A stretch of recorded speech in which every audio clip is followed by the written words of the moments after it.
You're listening to the Broken Havoc podcast on YouTube, where we discuss everything in and outside of the squared circle. Make sure to like and subscribe for more content, and as the frickin' referee would say, ring that damn bell for more notifications.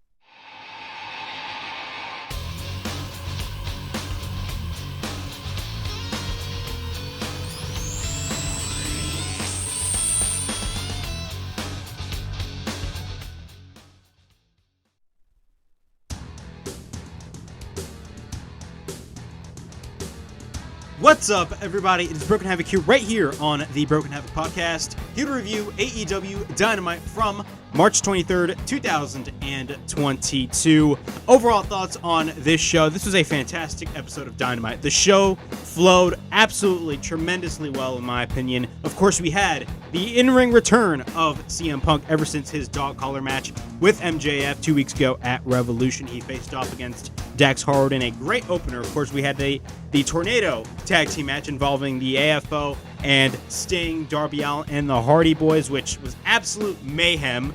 We had Sammy Guevara and Tay Conti, which a lot of people did not like that segment. Of course, Nyla Rose challenged Thunder Rosa, and that's going to be her title defense. I'm going to be giving you guys my thoughts on that. MJF and Wardlow, the feud is absolutely heating up, and it's getting intense. I'm not going to lie. I am actually really enjoying what I am seeing with this feud. But before I get on with all the stuff that happened on the Dynamite show, make sure to like and subscribe to the Broken Havoc podcast right here on YouTube, in which we discuss everything in and outside of the squared circle. Make sure to like and subscribe for more content, and as the freaking referee would say, ring that damn bell for more notifications.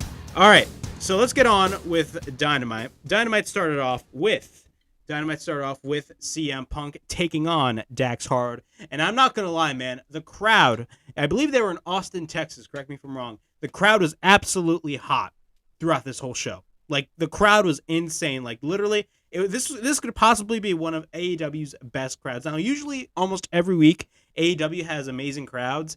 But, bro, this crowd was awesome. I don't care what anybody says. I absolutely enjoyed the atmosphere of this crowd. And CM Punk versus Dax Harwood absolutely delivered. Of course, Dax Harwood is part of FTR, and he's going to, him and his brother, I was about to say his brother, but him and Cash Wheeler are going to be taking on the Briscoes at Supercard of Honor, which, honestly, I'm actually really excited to see that match. 100%. I'm definitely ordering Supercard of Honor. There's so much shit going on Friday that it's insane. You got SmackDown, you got the Hall of Fame, you got, I believe GCW's having a show, you got Supercard of Honor. It is absolutely mayhem, and it's absolutely ridiculous the amount of shows that are on WrestleMania weekend, especially on that Friday. Of course, that is the night before WrestleMania. So, yeah, we're on the final road to WrestleMania. We're on the final week before WrestleMania, I should say. But enough about WrestleMania. We're going to be talking about this match. Of course, CM Punk did take on Dax Harwood. The match starts. Both lock up. We get a wrist lock by Punk. Both lock up again. We get a side headlock by Dax. We get a couple of arm drags by Punk. We get a couple of chops by Dax in the corner. Then Punk reverses the Irish whip, and then he hits the body slam after that. Then he hip tosses Punk. We get a knee by Dax, and then he leg drop. Then we get a backbreaker by Dax. We get a cover and an immediate kick out by Punk. Then we get a side headlock by Dax. We get a sleeper hold attempt by Punk, but Dax counters in a side slam. We get a chop by Dax. Then the Gun Club, who is actually in the front row, are distracting the entire match. Then Punk fires back with a couple of chops. We get a back elbow by Dax Harwood. Then Dax goes to the top. He misses the diving headbutt, but both exchange right hands. We get a rolling elbow by Punk. Both then continue to exchange shots. Then Punk goes for his leg layer. We get a cover by Punk and a near fall. Then Punk hits a leg drop after that. Punk goes to the top, but Dax comes in. We get a couple of chops by Dax, who Punk is on the top. So Dax comes up, and then he tries to superplex Punk, but then Punk takes Dax down to the mat. Punk tries to go for the elbow drop, but then Dax comes back and then drops Punk on the top turnbuckle, which looks painful. Then Dax comes up, and then he hits a beautiful, and this was a really nice superplex that Dax Harwood hit on CM Punk. Then Dax goes to the top. He hits the diving headbutt. We get a cover by Dax and a near fall. We get a Punk counters the superplex, but then Dax, but both land on the outside. Dax goes to the ring. Punk goes to the top. We get a crossbody from the top by Punk. Punk then applies the all-famous Anaconda Vice. Dax reverses it. Punk fights back. Punk goes for the inside cradle pin, but Dax reverses it. Then we get a close-ass near fall right there. Like, literally, when Dax reversed the inside cradle, the pin, like, literally, the referee almost hit 3. It was that close. So we get a running knee by Punk on, but Dax catches Punk and hits a springboard powerbomb. We get a cover and another close near fall right there as well. We get a kick by Punk. We get a rising knee by Punk as well. Then he picks up Dax. Dax then counters the go to sleep, but then Dax applies the sharpshooter. Of course, that is Bret Hart's submission maneuver. Punk then fights back and reverses it into the Anaconda Vice. Then Dax Harwood taps out and CM Punk wins the match. Overall, this is a fantastic opener for Dynamite. Both Dax Harwood and CM Punk are amazing at what they do. Not only that, a lot of the near falls near the end of the match that I really enjoyed. The sharpshooter spot was actually kind of weird because, of course, as you guys all know, FTR did fire Tully Blanchard. And a lot of people on the internet, and especially on Twitter, are saying that possibly Bret Hart is going to come in and manage FTR, which, if that is going to be the case, bro, sign me up. Please bring in Bret Hart on AEW television. Absolutely. I'm all for that. But overall, this was a great match. Where does CM Punk go after this? A lot of people are saying that instead of MJF going for the world title, because right now MJF is in a current feud with Wardlow, CM Punk is going to go for the world title. And I was somebody that stated that MJF is the guy to take the belt away from Hangman Adam Page. To me, it makes perfect sense.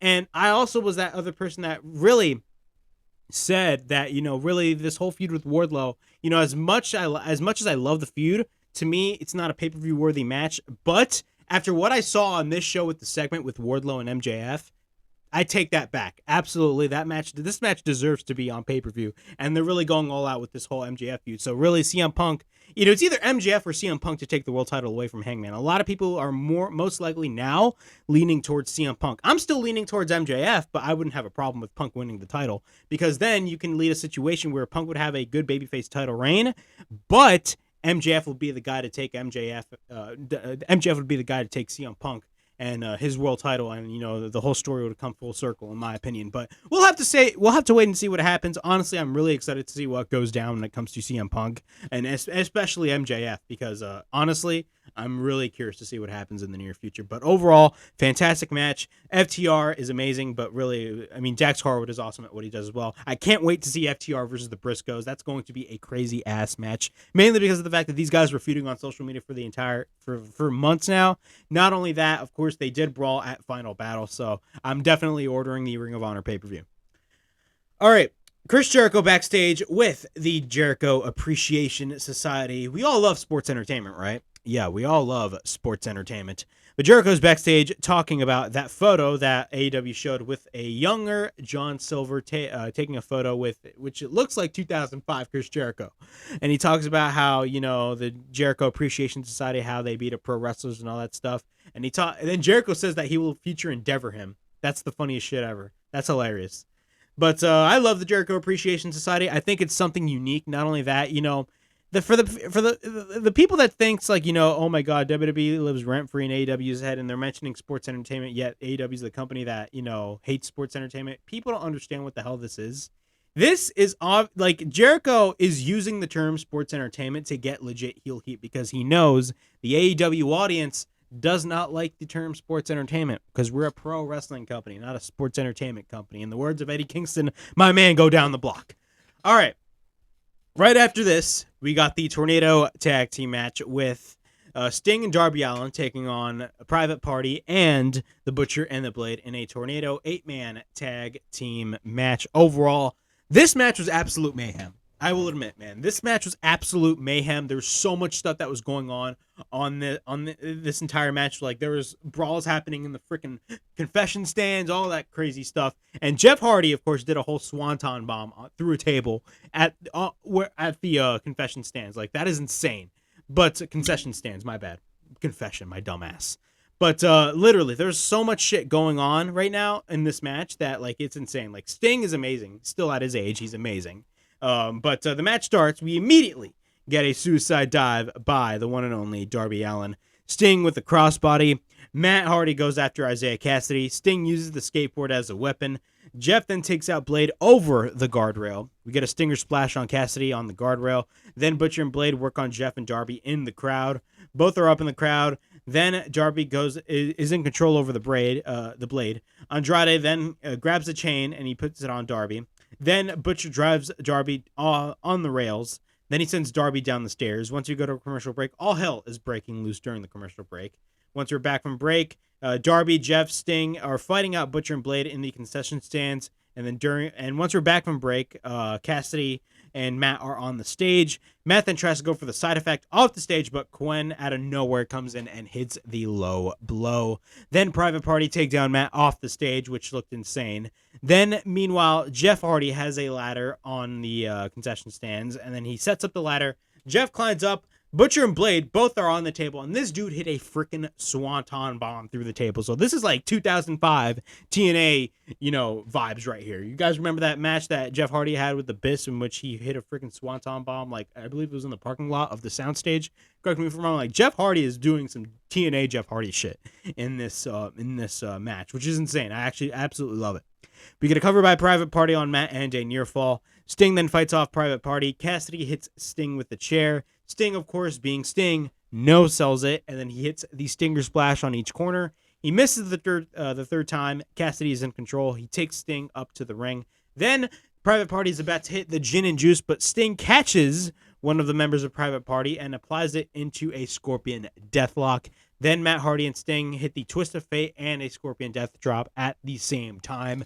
We get a cover, and Sting, Darby Allin, and the Hardys win the match. Overall thoughts on this match? This was a fantastic match. Again, complete mayhem in the match, but I absolutely loved it. Again, man, this was just awesome. This is one of the reasons why I love AEW so much, is that they put a lot of effort when it comes to their shows, especially their television, especially on Dynamite. They put a lot of effort in the matches and really want you to care on what's going on in the show. And that's what I absolutely love about Dynamite. Not only that, the freaking atmosphere of the crowd. The atmosphere of the crowd was absolutely insane. I don't care what anybody says. I love the atmosphere of an AEW crowd. You barely see those in WWE cities.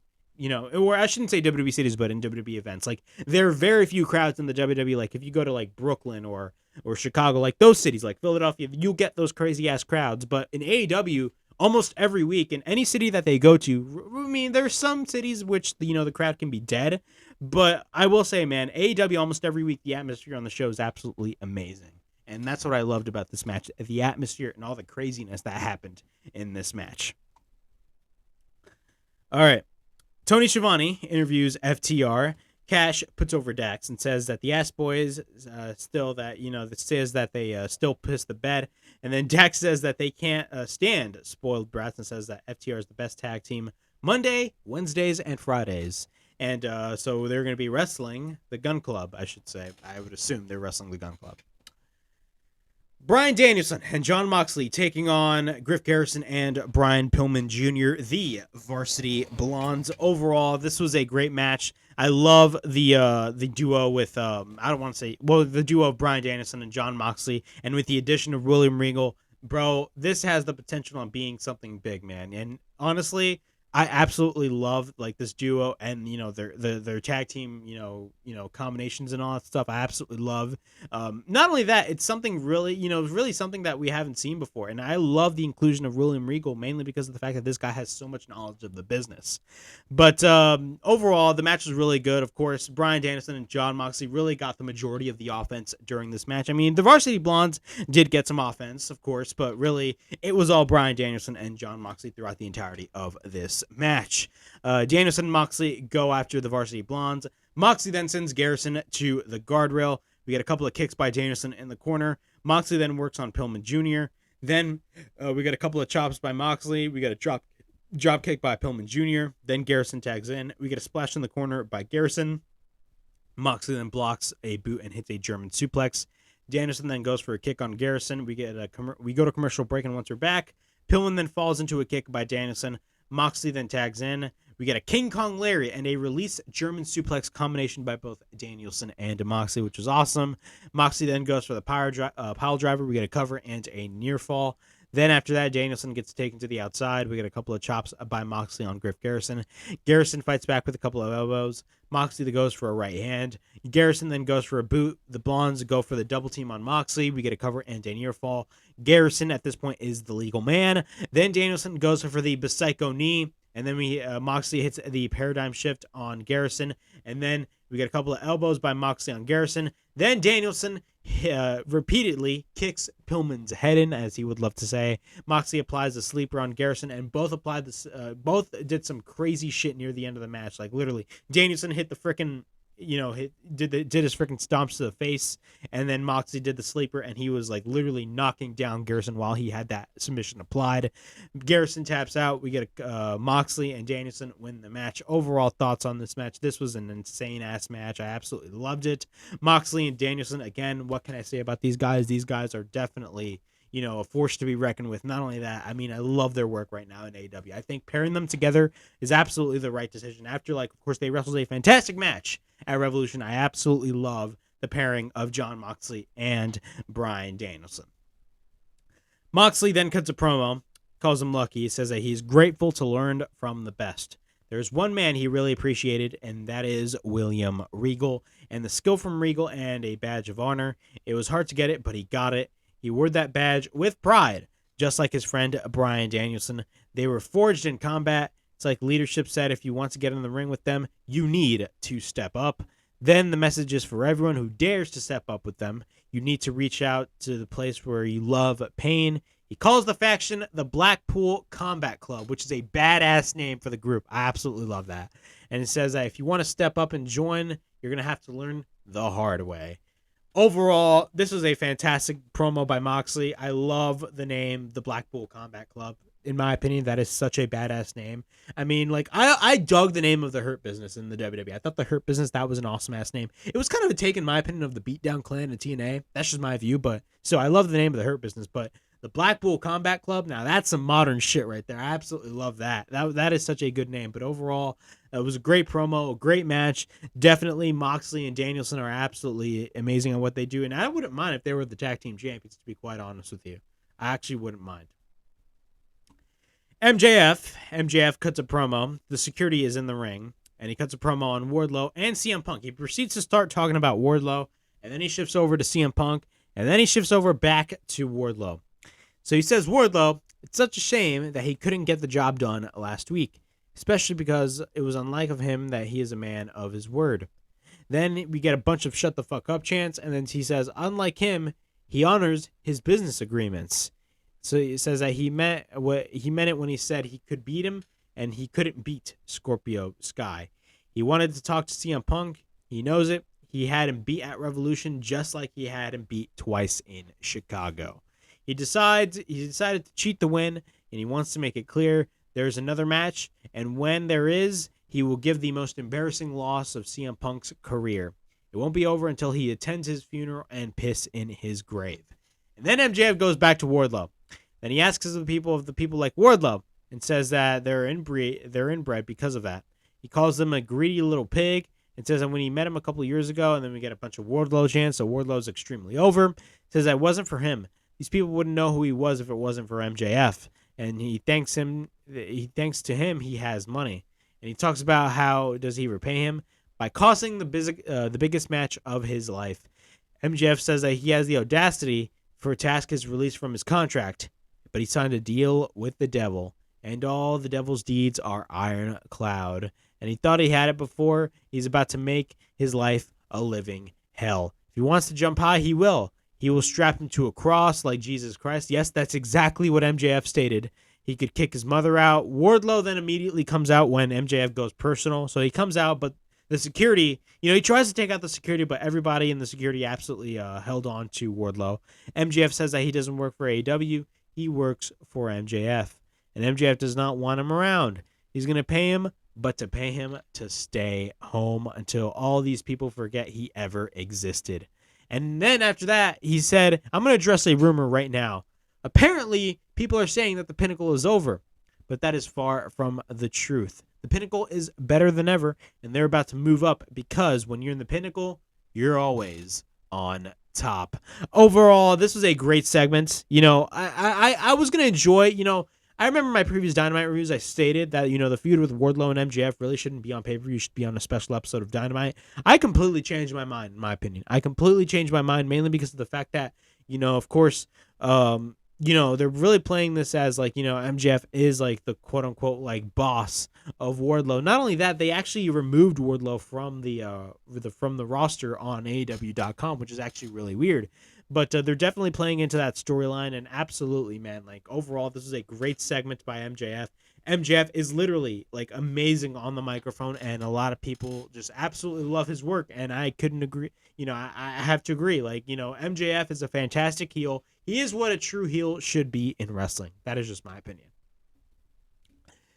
Tony Schiavone interviews best friends. Trent questions Wheeler Yuta, but then Yuta states that he is trying to be the best wrestler he can be.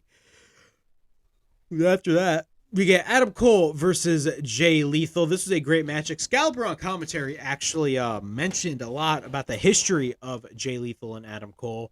He talks about their feud in Ring of Honor, which I did not watch mainly because of the fact that number one, I didn't have access to Ring of Honor. Not only that, I really just didn't care about what the hell was going on in Ring of Honor. But overall, this was a great match. Jay Lethal is absolutely amazing at what he does. Adam Cole is one of the best wrestlers in the world, in my opinion. But the match starts. Both lock up. We get a wrist lock by both. Cole is in control. We get a couple of chops by Lethal. Lethal then regains control. We get a couple of right hands by Cole. We get an arm drag by Lethal and then a drop kick by Lethal. We get a waist lock, a bunch of waist lock switches. Then Leo flattens him to the mat. Leo then misses a drop kick. Cole is on the apron. Then he hits he does the boom chant, but then Lethal hits a drop kick to the back of Cole, taking him to the outside. Lethal then goes for 2 Tompe Suicidas, but he tries to go for the third, but Cole walks off. Then Lethal takes out Cole. Then after that, Red Dragon is on the stage. Once we're back from commercial break, Lethal, we get a kick by Lethal. We get an enziguri by Lethal. Then he targets the knee of Cole. We get an inside cradle by Cole. Then we get a near fall. We get a jackknife pin by Lethal, and we get a near fall. Then he applies the figure 4. We get a roll up, that being Jay Lethal. Jay Lethal applies the figure 4. Then Cole goes to the top rope. We get a roll up by Cole, and Red Dragon made the distraction. We get another near fall. Then we get a super kick by Cole. He tries to go for the boom, but Lethal counters into the cutter. Then he tries to go for the lethal injection, but Cole counters into a super kick. Then Cole hits the Panama Sunrise. We get a cover by Cole and another near fall. At this point, the crowd is hot.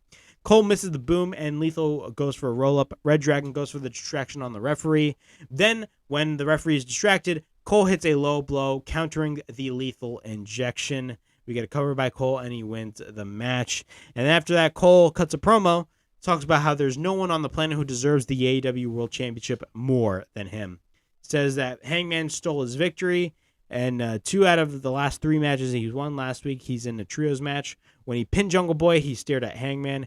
Hangman saw fear because he saw he was going to lose the title. And next time they face off, he's going to shove his bottle up his ass, and says that he doesn't have the guts to face him.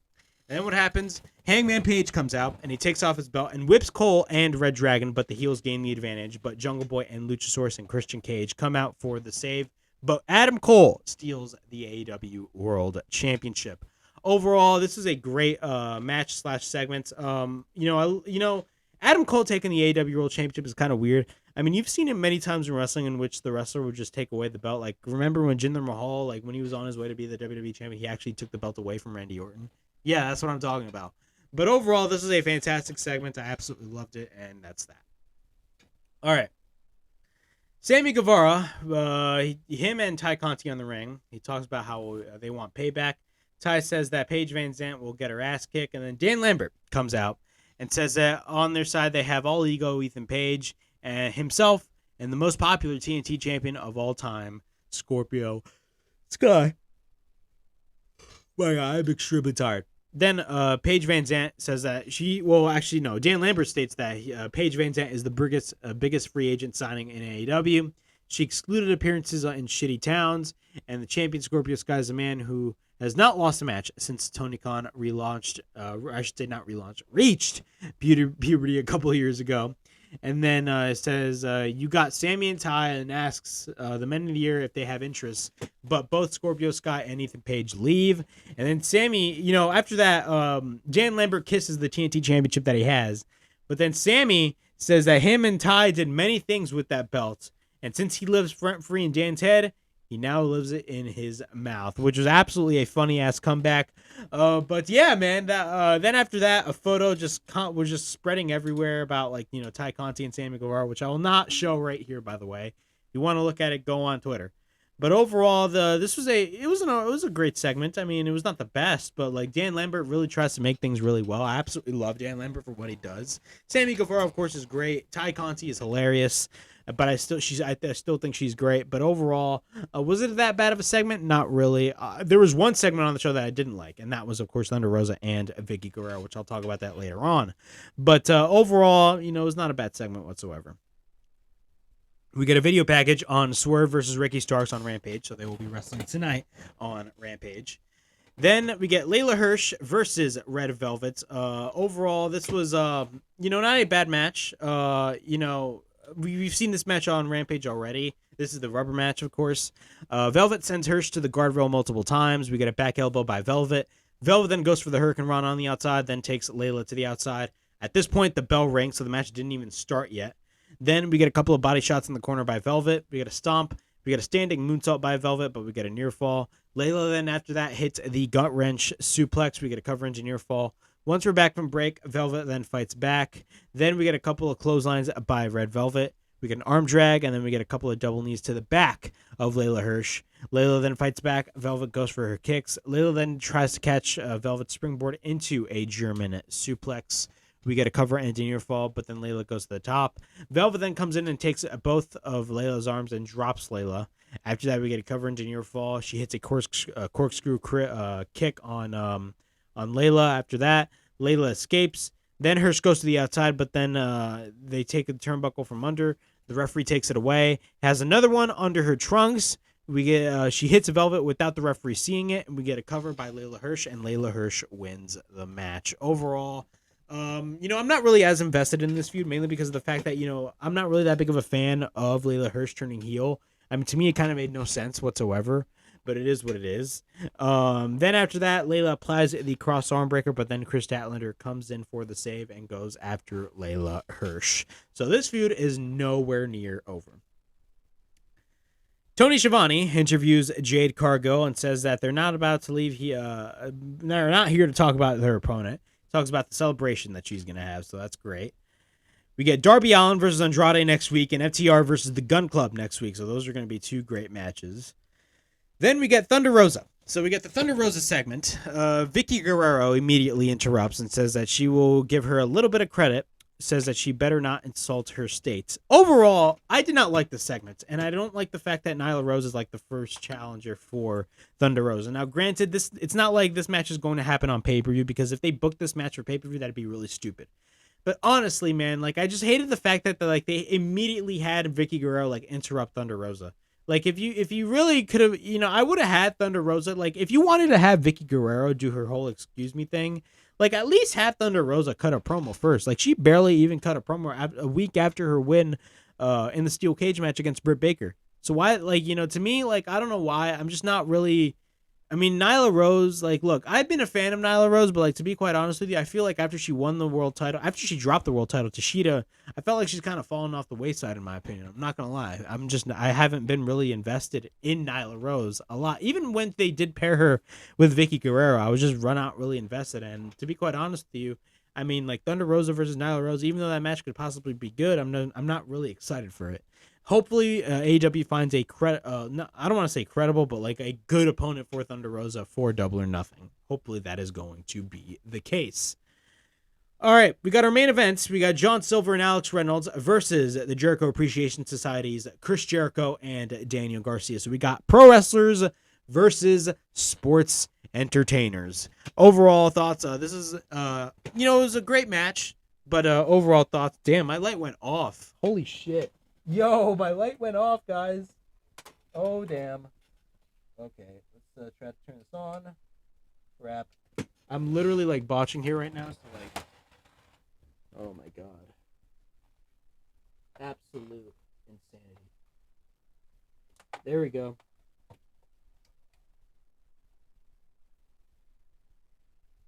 There we go. Much better.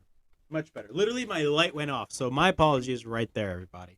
Absolutely insanity. But insane, I should say. Insanity. It's absolute insanity. But John Silver and Alex Reynolds take on Chris Jericho and Daniel Garcia. 2.0 talk about the Judas and talks about how there shouldn't be any Judas. But the match starts. Silver and Jericho start, and actually let me go down here, mainly because of the fact I'm literally like right in the side of the camera. But the match starts. Jericho and Silver start. We get a shoulder tackle by Silver. Silver goes for an uppercut. We get an arm drag. He works on the shoulder of Jericho. We get a double team by the Dark Order. We get a double drop kick by the Dark Order. We get a couple of kicks and an uppercut by Reynolds and Silver. At this point, Reynolds is the legal man. Jericho goes to the outside. We get a kick by Silver on Jericho to the outside. Reynolds goes for a suicide dive, and Silver hits a brain buster. Then they take out Daniel Garcia.